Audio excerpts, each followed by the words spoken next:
बुद्धिमान मंत्री। एक बार की बात है, एक रियासत के मंत्री ने राजा को अपनी बेटी के विवाह समारोह में निमंत्रित किया। जब राजा अपने परिवार के साथ विवाह समारोह में पहुंचा, तो मंत्री उन्हें सम्मानपूर्वक विशिष्ट सिंहासन पर बैठाने ले गए। तो मंत्री यह देखकर बहुत लज्जित हुआ कि एक सफाई कर्मी वहां बैठा हुआ था। उसने सफाई कर्मी को सभी के सामने वहां से उठा फेंका और उसे बहुत डांटा। सफाई कर्मी ने बहुत अपमानित महसूस किया और बदला लेने की योजना बनाने लगा। अगले दिन सुबह जब वह राजा का कक्ष साफ कर रहा था, तभी वह जानबूझकर बड़बड़ाया, राजा कितने नादान हैं। उन्हें यह पता ही नहीं कि रानी और मंत्री के बीच क्या चल रहा है। राजा आधी नींद में था। यह क्या बकवास कर रहे हो?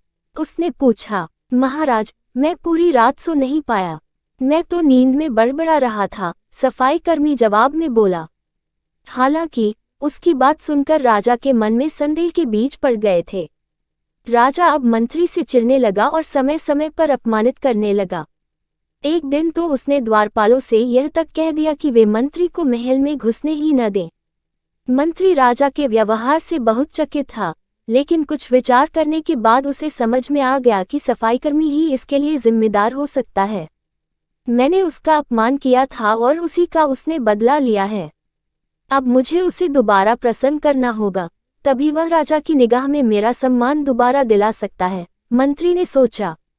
एक दिन उसने सफाईकर्मी को अपने घर भोजन पर आने का निमंत्रण दिया और कहा, मेरे दोस्त, मुझे क्षमा कर दो।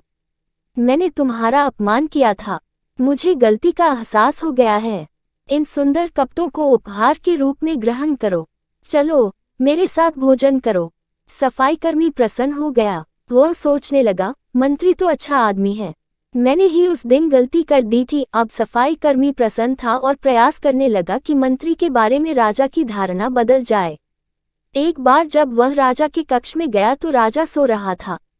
वह बड़बड़ाने लगा, अरे, राजा का तो दासी के साथ प्रेम संबंध है। बड़ी लज्जा की बात है। राजा ने उसका बड़बड़ाना सुना तो उठकर बैठ गया। राजा ने सफाईकर्मी को बहुत डांटा। सफाईकर्मी बोला, क्षमा कर दे महाराज, मैं पूरी रात सो नहीं पाया, इसलिए दिन में ही नींद में बड़बड़ा रहा था। राजा को अपनी गलती समझ में आ गई। इस तरह की अफवाह के चक्कर में आकर उसने अपने बहुत अच्छे सलाहकार की अनदेखी शुरू कर दी थी। राजा ने मंत्री को बुलाया और दोनों फिर से मित्र बन गए।